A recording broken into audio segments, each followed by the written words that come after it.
Halo semuanya, selamat datang di Telsa TV, tempat kita ngobrol santai tapi jarang benar-benar ringan. Bersama saya Muhammad Kemal Syah dan rekan saya. Dimas Arul Saputra. Rekan saya yang selalu punya pandangan tajam tentang setiap film yang kita bahas. Jangan terlalu banyak basa-basi sama sekali. Oke, Mas Dimas yang luas seperti biasa. Hari ini saya jujur, aku agak bingung mau mulai dari mana nih. 2 hari kita keluar dari bioskop, tapi setiap kali mau buka mulut bicara tentang film, rasanya kayak ada sesuatu yang mampet. Iya nih. Biasanya kita langsung aja bahas alur, karakter, efeknya jalan biasa aja. Tapi yang satu ini rasanya kayak film yang belum selesai. Seolah cerita itu masih berlanjut di luar layar, bahkan mungkin di sekitar kita. Padahal kita udah keluar dari bioskop, kursinya udah kosong, popcornnya udah habis, minuman juga udah kita buang. Lampu sudah terang, petugas bioskop bahkan sudah mulai bersih-bersih tempat duduk. Orang-orang sudah pulang, masing-masing kembali ke kehidupannya yang biasa, dan nyanyi kecil di jalan pulang. Tapi rasanya ada bagian dari kita yang masih tertinggal di dalam pabrik itu, di antara mesin-mesin tua yang berdebu dan lorong-lorong yang selalu terasa lebih panjang dan dari seharusnya. Film yang kita tonton kemarin yaitu berjudul Pabrik Gula. Bukan judul yang mengancam kan? Bahkan mungkin terdengar sedikit manis kalau kita dengarnya pertama kali. Dan ini bukan horor yang menyuruh kita takut sampai menutup mata atau menjerit kaget. Tidak ada loncat scares yang tiba-tiba. Tidak ada makhluk dengan wajah yang mengerikan yang muncul dari balik pintu. Mengingat hal yang mungkin kita sengaja lupakan atau hal yang sudah kita pikir berlalu. Mal, waktunya kita balin. Mal, waktu filmnya selesai dan tulisan The End muncul di layar, apa pikiran pertama yang muncul di kepalamu? Selesai dan tulisan The End muncul di layar, apa pikiran pertama yang muncul di kepalamu? Aku mikir, tempat itu terlalu sunyi untuk disebut kosong. Beneran. Biasanya kalau nonton film horor, setelah selesai kita bisa bernapas lega karena tahu bahayanya sudah usai. Tapi kali ini, aku merasa seperti masih berada di dalam ruangan itu. Suaranya terlalu sunyi, tapi bukan sunyi yang tenang. Sunyi yang berat, kayak ada sesuatu yang menekan dari semua arah. Wah, sama juga aku, Mas. Pas keluar bioskop, aku jalan-jalan sebentar di area sana. Setiap kali lewat bangunan tua yang sedikit sepi, langsung berpikir ke film Pabrik Gula itu. Karena film ini pernah benar-benar menunjukkan banyak hal aneh. Tidak ada benda yang terbang sendiri, tidak ada bayangan yang bergerak tanpa sebab, tidak ada suara bisikan yang jelas-jelas menyebut nama kita. Tapi kita terus diawasi seperti ada pasangan mata yang kita tidak bisa lihat, tapi selalu tahu di mana kita berada. Kadang-kadang kamera fokus ke sudut ruangan yang kosong dan kita jadi berpikir apa ada yang di sana ya. Seperti ada sesuatu yang tidak ingin kita lihat, tapi juga tidak ingin kita pergi. Seolah-olah tempat itu butuh seseorang untuk menyaksikan apa yang pernah terjadi di sana. Aku ngerasa film Pabrik Gula ini seperti duduk di samping kita, diam, tidak berkata apa-apa, tapi cuma menatap kita dengan wajah yang tidak bisa kita pahami. Dan bikin kita nggak nyaman dengan pikiran sendiri. Kita mulai berpikir tentang tempat kerja kita sendiri, tentang bangunan lama yang pernah kita lewati, tentang cerita-cerita yang mungkin ada di balik tembok itu. Itu jarang banget terjadi di film horor sekarang ya. Kebanyakan film cuman mau bikin kita takut sebentar lalu lupa setelah beberapa hari. Tapi yang ini kesannya menetap kayak noda yang sulit dihilangkan dari pakaian putih. Kalau kita jelasin pelan-pelan tanpa spoiler yang berlebihan, Pabrik Gula itu sebenarnya cerita yang sederhana banget. Tidak ada alur yang melintir atau plot twist yang membuat kita terpana secara tiba-tiba. Intinya tentang tempat kerja sebuah pabrik gula tua yang sudah beroperasi sejak puluhan tahun yang lalu, terletak di pinggiran kota yang muncul terlupakan. Pabrik ini masih berjalan meskipun sudah ketinggalan zaman dibanding pabrik-pabrik baru di daerah lain. Tentang orang-orang yang datang untuk mencari kehidupan. Ada Rina, ibu tunggal yang harus mencari uang buat biaya sekolah anaknya. Ada Pak Slamet yang sudah bekerja di pabrik itu sejak muda dan sekarang sudah menjelang pensiun. Dan tentang bangunan tua yang menyimpan terlalu banyak cerita. Setiap mesin punya jejak tangan orang yang pernah dan percakapan dari masa lalu. Setiap ruangan punya kenangan yang tidak bisa dihilangkan begitu saja. Yang menariknya, film ini tidak langsung bicara soal makhluk gaib atau hal supranatural. Bahkan separuh pertama filmnya cuma menunjukkan rutinitas kerja mereka sehari-hari. Bangun pagi, pergi kerja, mengerjakan tugas yang sama setiap hari, pulang lelah dan begitulah terus. Dia bicara soal rutinitas yang membosankan, tapi harus dilakukan bagaimana hari-hari yang berulang membuat kita merasa seperti terjebak di dalam lingkaran yang tidak bisa kita lari dari. Jam kerja yang ketat, mereka harus datang tepat waktu setiap pagi. Tidak boleh terlambat, bahkan sebentar karena atasan akan marah memotong gaji. Waktu istirahat juga sangat terbatas, jadi mereka harus dengan cepat langsung kembali bekerja. Atasan yang sering kali tidak peka, bos pabrik yang hanya peduli dengan hasil produksi, tidak pernah memperhatikan kondisi kerja yang kurang baik atau keluhan dari para pekerja. Ada supervisor yang sering menyalahgunakan kekuasaan untuk menyuruh pekerja melakukan hal yang tidak masuk dalam tugas mereka. Tekanan yang semakin bertambah, baik tekanan dari pekerjaan itu sendiri, tekanan dari atasan, maupun tekanan dari kehidupan pribadi yang harus mereka tanggung setiap hari. Semua itu membuat mereka terasa terjepit dan tidak punya jalan keluar. Perlahan seiring berjalannya cerita, kita sadar tempat itu tidak pernah benar-benar berubah. Mesinnya masih sama, lorongnya masih sama, temboknya masih sama, bahkan dekorasinya juga. Yang berubah hanya orang-orangnya. Ada yang datang, ada yang pergi, ada yang pensiun, ada yang meninggal. Tapi, pabrik itu tetap berdiri kokoh. Seperti peduli dengan apa yang terjadi pada orang-orang yang bekerja di sana.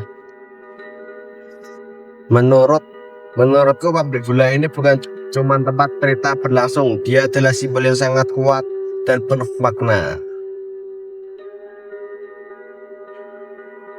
Karena pabrik itu bukan cuma bangunan industri yang dibuat untuk menghasilkan barang.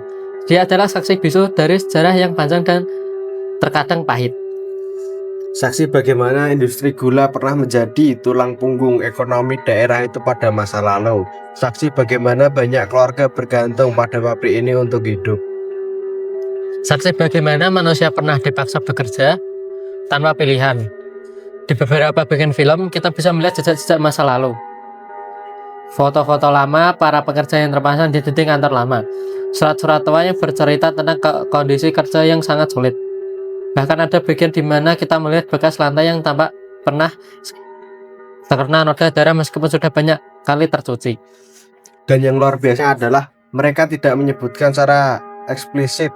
Tidak ada adegan di mana karakter bercerita panjang lebar tentang sejarah pahit pabrik itu. Tidak ada teks di layar yang menjelaskan apa yang terjadi di beberapa dekade yang lalu. Tapi kita bisa rasakan. Rasanya seperti kita bisa merasakan kesusahan para pekerja yang dulu bekerja di sana, merasa tekanan yang mereka alami, merasakan rasa yang tidak adil yang mungkin mereka terima. Dari cara kamera menyorot lantai yang aus dan penuh bekas goresan, seolah-olah setiap goresan itu adalah cerita tentang perjuangan seseorang. Dari tembok yang terkelupas dan warna cat yang sudah pudar, setiap lapisan cat yang terkelupas sepertinya membuka lembaran baru dari sejarah pabrik itu. Dari mesin tua yang masih terdengar meski udah lama mati, kadang-kadang kita bisa mendengar dengungan mesin yang tidak sedang beroperasi atau suara bunyi seperti mesin yang mau nyala tapi tidak bisa. Seolah-olah tempat itu menolak lupa, seperti ingin supaya orang-orang tahu apa yang pernah terjadi di sana, supaya cerita mereka tidak hilang begitu saja di tengah waktu. Aku suka banget sama karakternya, karena mereka tidak dibuat heroik atau sempurna seperti karakter di film lain. Ya, benar sekali. Mereka bukan orang pilihan yang punya kekuatan khusus atau keberanian luar biasa. Mereka bukan pahlawan yang siap untuk melihat bahaya atau menyelamatkan dunia. Mereka cuma orang yang butuh kerja, orang biasa dengan masalah biasa, utang, biaya sekolah, biaya pengobatan keluarga, atau hanya ingin bisa makan 3 kali sehari dengan cukup.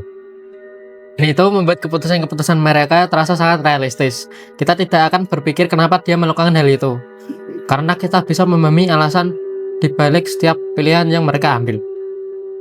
Ada momen mereka sadar ada yang salah dengan pabrik itu. Rina misalnya sering merasa ada yang mengikutinya saat dia bekerja sendirian di bagian gudang.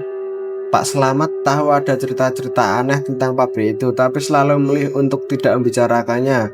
Budi merasa bahwa ada sesuatu yang tidak benar dengan cara kerja di pabrik itu, tapi takut karena khawatir kehilangan pekerjaan.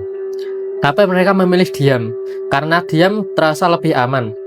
Mereka khawatir kalau mereka bicara tentang hal-hal yang aneh yang mereka rasakan atau lihat, orang akan menganggap mereka gila. Atau lebih buruk lagi, mereka akan dipecat dari pekerjaan yang sudah mereka butuhkan dengan sangat.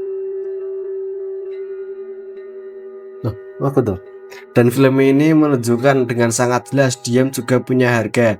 Harga yang mungkin tidak terlihat pada awalnya, tapi akan muncul sering berjalannya waktu dan bisa merusak hidup mereka secara perlahan.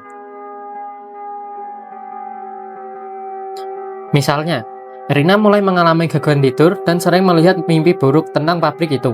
Pak Slamet menjadi semakin pendiam dan sering terlihat dengan berbicara dengan dirinya sendiri.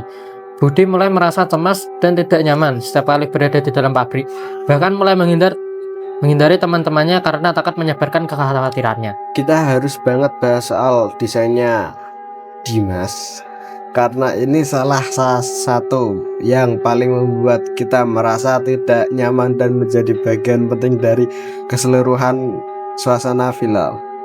Benar banget, sound desainnya benar-benar mengganggu, dan maksudku itu sebagai pujian, karena dia berhasil membuat kita merasa seperti berada di dalam pabrik itu bersama karakternya. Yang menarik, film ini jarang benar-benar sunyi, bahkan di saat yang seharusnya paling sepi seperti di tengah malam atau saat semua pekerja sudah pulang, ada selalu sesuatu yang bisa kita dengar. Selalu ada suara kecil yang sulit dikenali sumbernya, tidak terlalu keras, tapi cukup jelas untuk membuat kita merasa gelisah. Dengung yang terus-menerus di mesin-mesin yang mati, seperti ada energi yang masih tersimpan di dalamnya yang tidak bisa keluar. Gesekan yang terdengar seperti kain yang bergesekan atau kayu yang mengeritik. Kadang-kadang terdengar dia dari balik tembok, kadang-kadang dari atas langit. Langkah kaki jauh yang terdengar seperti seseorang sedang berjalan di lorong, tapi tidak pernah muncul ke depan kamera. Suaranya kadang dekat, kadang jauh, seolah-olah orang itu mengikuti kita tapi tidak mau kita lihat. Dan semua itu bikin kita merasa tidak sendirian. Bahkan ketika layar hanya menunjukkan ruangan yang kosong atau lorong yang panjang dan sepi, kita merasa seperti ada orang lain di sana bersama kita. Padahal layar sering kali kosong, tidak ada karakter yang muncul, tidak ada yang bergerak. Padahal layar sering kali kosong, tidak ada karakter yang muncul, tidak ada yang bergerak, cuman ruang kosong dengan suara-suara yang misterius di latar belakang. Justru membuat kita lebih takut daripada kalau ada makhluk yang muncul secara langsung. Sekarang kita sampai di bagian paling penting nih, Mal. Apa nih? Menurutmu, apa horor yang paling kuat dari pabrik gula ini? Ya, kesadarannya kayaknya, Mas. Horor yang datang dari kesadaran bahwa apa yang kita lihat di film itu bukan hanya cerita fiksi yang dibuat-buat. Kesadaran bahwa film ini terasa seperti nyata ya? Bahwa ada banyak tempat kerja di dunia ini yang pernah menjadi saksi dari kesusahan dan penderitaan manusia. Iya banget, dan mungkin tidak sepenuhnya selesai. Ada banyak bangunan lama yang masih berdiri hingga sekarang, yang menyimpan cerita-cerita pahit yang belum pernah terungkap atau belum pernah mendapatkan keadilan yang layak. Bahwa bangunan bisa menyimpan trauma, seperti manusia, tempat juga bisa merasakan dan menyimpan kenangan tentang hal-hal yang terjadi di dalamnya. Trauma itu tidak akan hilang dengan sendirinya. Dia akan tetap ada sampai ada orang yang mau menghadapinya dan menyelesaikannya. Dan manusia sering datang dan pergi tanpa pernah menyelesaikannya. Kita seringkali terlalu sibuk dengan urusan kita sendiri sehingga tidak Perhatikan cerita yang ada di sekitar kita. Kita lewat bangunan lama tanpa pernah berpikir tentang apa yang pernah terjadi di sana, atau tentang orang-orang yang pernah hidup dan bekerja di sana. Film ini bikin kita bertanya pada diri sendiri, apa yang terjadi kalau luka dibiarkan terlalu lama?